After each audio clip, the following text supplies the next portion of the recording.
No. That's all right. I'm sorry too. Did you see that boy yesterday, that friend of Peter's? Yes, I saw him, but it wasn't any good. He was looking for Peter himself. He must have left London. He might have. I've rung up all the people in town he might possibly be staying with. What a damn fool he is, huh? Don't say that, David. See, it's my turn now to suggest a change of subject. I know what I've got to tell you. I went to the agency yesterday. David, they've got just the cottage we want. Cottage? Well, call it a house if you like. It's got 4 bedrooms, a big room downstairs which will make into a sitting room and dining room in one, a little room at the back that I can turn into a study for you. 5 acres, all by itself in the new forest. Electric light? No, Water laid on? no, we can get the gardener to pump it up every day. No, I know those damn things. Only a man who's stone deaf can sleep through the din they make. That's fine, they'll get you up early. The forest is a long way from home. All the better. You haven't done anything about it, have you? I took an option on it. When for? Immediate occupancy. Darling, you seem a little doubtful. What's the matter? You know how keen I am for us to get married as soon as possible. But Don't you think it's a little soon after Joan's death? You know the sorts of things people will say. I don't think we really care what people say. Well, it's stupid, but I do care, I'm afraid. Not for ourselves, but for Joan's sake. Sorry, but I hate waiting. Don't you think I do too? I hope so. What do you mean, hope? You know damned well I can't live a day without you.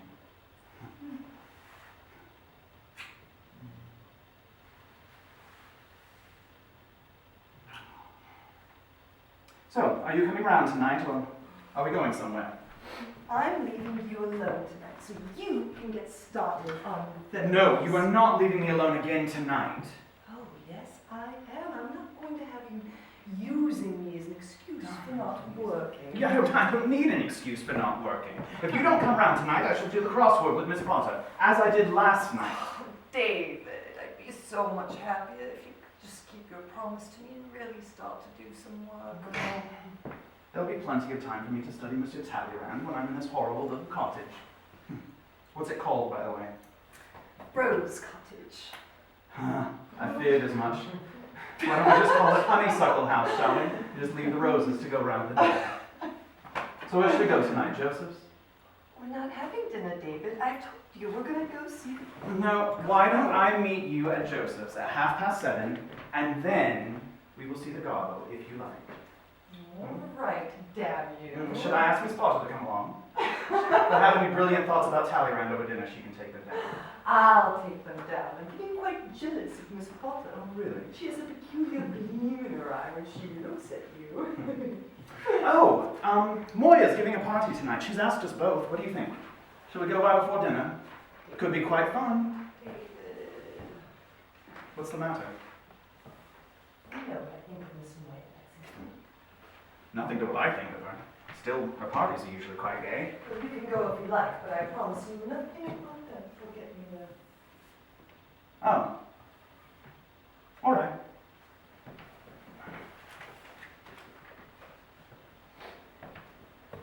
Am I being a bore, David? No, it's quite all right. I quite understand. You don't want to go to the party, so we won't go to the party.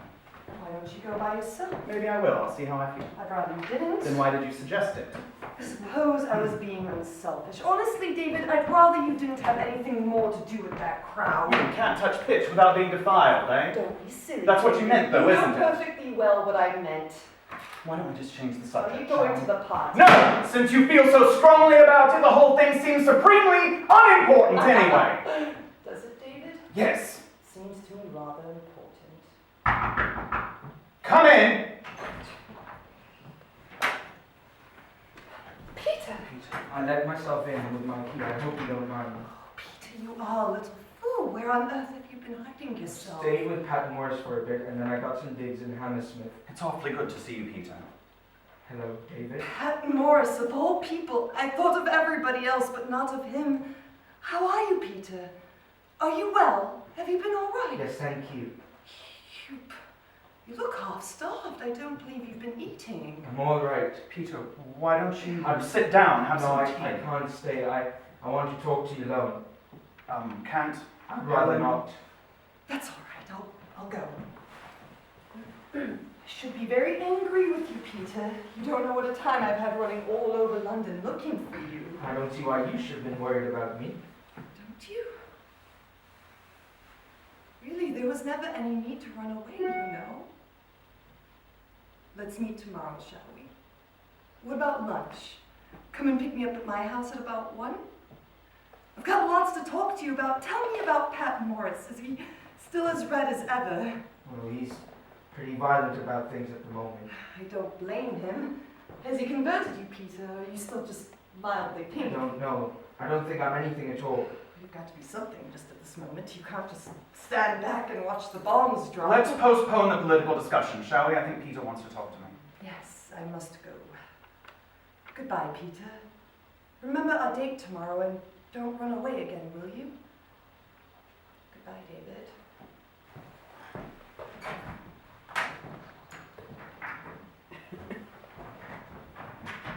That little scene was rather impressive. One might almost have thought she was glad to see me. She was glad to see you. Why is she getting tired of you? What did you want to say to me, Peter? I want some money.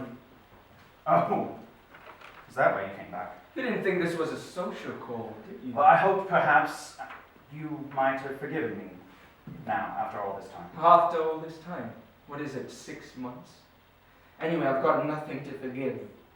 I'm sorry. I hoped it would be better. Can you let me have £20? I owe most of it in rent, and I've got to have something to live on. Of course, but why don't you sit down and we can have a talk? No, I'm sorry, I can't stay. Can I have it now, please? All right. All right. Are you sure that's enough? For the moment, yes.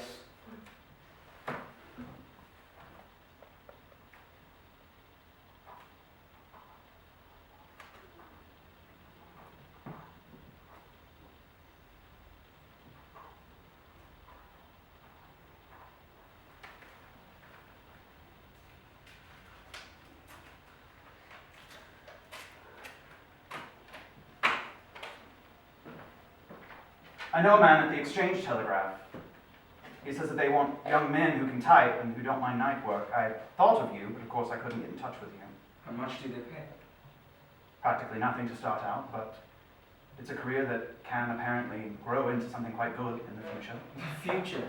That's a nice little prospect, isn't it? I know, it's hard to look ahead these days, isn't it?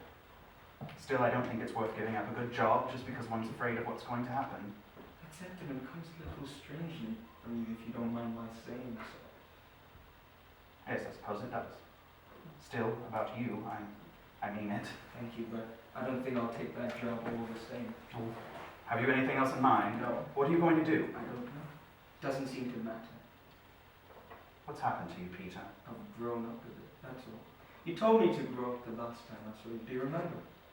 Did I? You said I was being ungrown up about you and Helen. You said I'd soon get over it. I'm sorry, that was a stupid thing to say. I didn't realize then what she meant to Do you. you now? Yes, I do now. I don't believe it.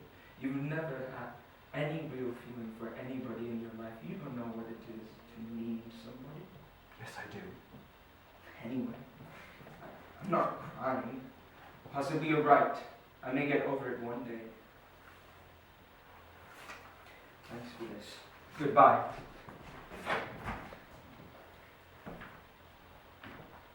I'm sorry about Joan, David. Thank you, Peter. I liked her awfully. It must have been a frightful shock for you. Yes, yes it was. Thank you for your letter. It's all right. Goodbye. Listen, Peter, I'm not being a hypocrite. I know how you feel about me, and in some ways I don't blame you, but I mean this. I nearly made a mess of my life, Peter. For God's sake, don't make a mess of yours. Do you know I prefer the old David Scott Traveller to the new one? I never thought you'd become a bore. David, that old bird packing horse. I think he ought to be stopped. Why, Peter! Of all people, how are you, my angel face? Where have you been hiding yourself all these months? I've been away. I'm just going. Goodbye. Oh, where going? Anywhere in particular? Hammersmith. Hammersmith! So that's why you go to your country twins on. I tell you what, why don't you come to Wells' party with me? I know she'd love to see you. A party. Yes, darling. If you just wait 1 second while I have a drink, I'll take you along with me. Thank you very much. Good. I'll let her grant you this, darling. Peter, you don't want to go to that party, do you? Why not? How much soda? Not too much, Ducky. That's enough. Peter! How are you? Isn't it funny you're hiding yourself away all this time and never coming near us? I suppose you wouldn't have had a frightful news about Cyril. My dear, I can hardly bear to speak about it. I've been absolutely shattered. Why is he dead? My dear, as good as he's been conscripted. Isn't it terrible? He's been awfully brave about it. Poor love, and so am I. And it's been the most terrible time, as you can imagine. Yes, of course it would be. Well, David, my angel, how are you? All right, thank you. I haven't been to see you for an awful long time, have I? Fine. As a matter of fact, I got to admit I hate coming to this flat at all. It gives me the shudders to look at every time I look at that balcony.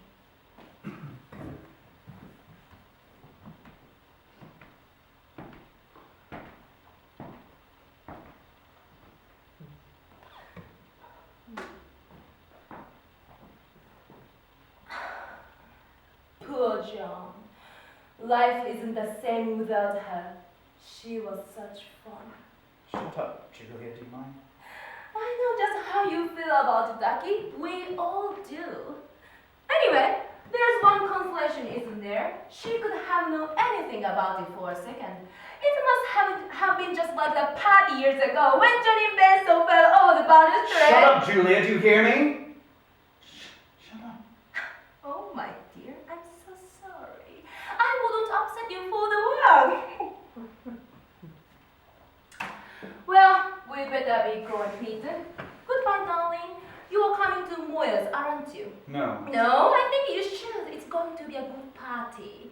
Peter, you are not 20, are you? No, I'm 22. Oh, thank God for that. Peter, wait. Stay and talk with me. Well, I think we've said everything there was to say. Goodbye. We are going to making this a gas mask party, and she realized no one would be able to drink. So, what sort of party is going to be? I can't.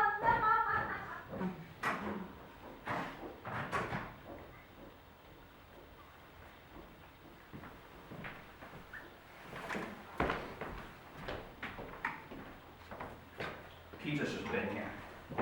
It's all forgiven and forgotten then. No, he just came round for money for rent or something.